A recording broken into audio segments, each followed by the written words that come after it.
அஸ்ஸலாமு அலைக்கும் friends, welcome back to our channel. இன்றைக்கி நம்ம வீடியோவில் என்ன பார்க்க போகிறோம் அப்படின்னா, மஷ்ரூம் கிரேவி எப்படி பண்ணுறது, ஈஸியான முறையில் எப்படி பண்ணுறது அப்படின்னு தான் பார்க்க போகிறோம். இதுக்கு நான் தேவையான இன்க்ரீடியன்ட்ஸ் எல்லாமே எடுத்து வச்சுருக்கேன். இதுக்கு ரொம்ப சிம்பிளான பொருளே போதும், வீட்டில் உள்ள பொருளை வச்சே நம்ம பண்ணிடலாம். ரொம்ப வெரைட்டியான பொருள்லாம் தேவையில்லை. நான் ரெண்டு டப்பா காளான் வந்து கட் பண்ணி எடுத்து வச்சுருக்கேன். காளானை வந்து ஹாஃபாக கட் பண்ணி எடுத்து வச்சுக்கோங்க.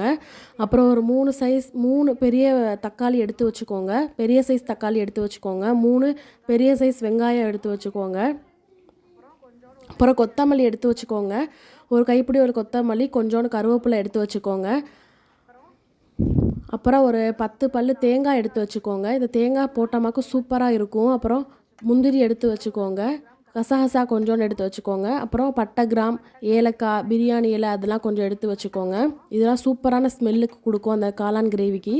அப்புறம் பட்டாணியும் நீங்கள் சேர்த்துக்கிடலாம். பட்டாணி ஆட் பண்ணுறதுனால ஹோட்டலோட டேஸ்ட்டு கிடைக்கும். நாங்கள் எப்போவுமே பட்டாணி சேர்ப்போம். பட்டாணி உடம்புக்கு ரொம்ப நல்லதாக இருக்கும்.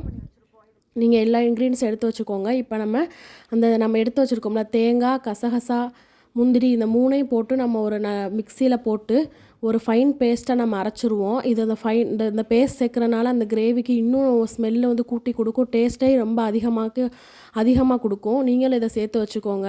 தனியாக 3 எடுத்து நம்ம அரைச்சி வச்சிடலாம். இன்றைக்கி எங்கள் வீட்டில் சப்பாத்தி தான், அதுக்கு தான் நாங்கள் சாஃப்டாக மாவு பிணைஞ்சு வச்சுருக்கோம்.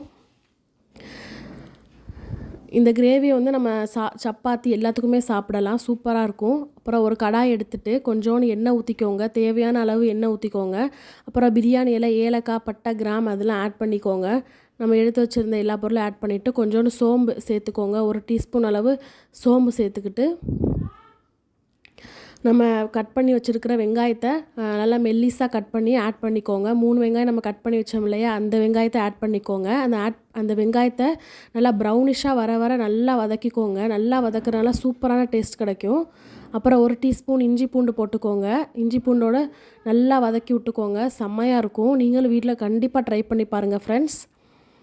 சப்பாத்தி, இடியப்பம் எல்லாத்துக்குமே சாப்பிடலாம். அப்புறம் நம்ம வெட்டி வச்சுருந்த தக்காளியை எடுத்து போட்டுடலாம். அப்புறம் கருவேப்பிலையும் நம்ம கொஞ்சம் ஆட் பண்ணிக்கிடலாம். அதை 3ஐயும் சேர்த்து நல்லா வதக்கிக்கோங்க. ப்ரௌனிஷாக வர வரைக்கும் நல்லா வதக்கிக்கோங்க. அப்புறம் சூப்பரான டேஸ்ட்டு கிடைக்கும். அப்புறம் மஞ்சத்தூள் 1/2 டீஸ்பூன் கலக்கிக்கோங்க. கொத்தமல்லி தூள் 1 டீஸ்பூன் போட்டுக்கோங்க. மிளகுத்தூள் 1/2 டீஸ்பூன் போட்டுக்கோங்க. கரம் மசாலா 1 டீஸ்பூன் போட்டுக்கோங்க. மிளகாத்தூள் வந்து 1 டீஸ்பூன் போட்டுக்கோங்க. நல்லா வதக்கிக்கிட்டு 1 கப் தயிர் போட்டுக்கோங்க. இது எல்லா மசாலாவையும் போட்டு சூப்பராக கலக்கிக்கோங்க.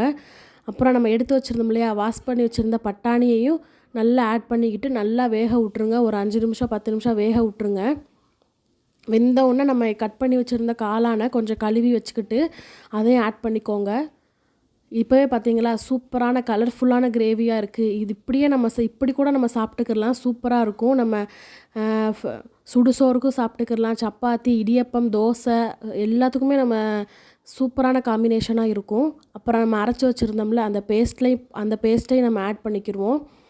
அதை எல்லாத்தையுமே நல்லா கிண்டி விட்டுக்கோங்க. கிண்டி விட்டு நல்லா கொதிக்க விடுங்க. அப்புறம் தேவையான அளவு வந்து உப்பு சேர்த்துக்கோங்க. இது வந்து குழந்தைகள் எல்லாருமே நல்லா விரும்பி சாப்பிடுவாங்க. எப்போவுமே எங்கள் வீட்டில் இது ஃபேவரட்டான டிஷ்ஷாக இருக்கும். எல்லாருக்குமே இது ரொம்ப பிடிக்கும். இது ரொம்ப சத்தும் கூட. காளான் முந்தி மாதிரி காளான் எல்லா இடத்துலையுமே இப்போ கிடைக்கிது.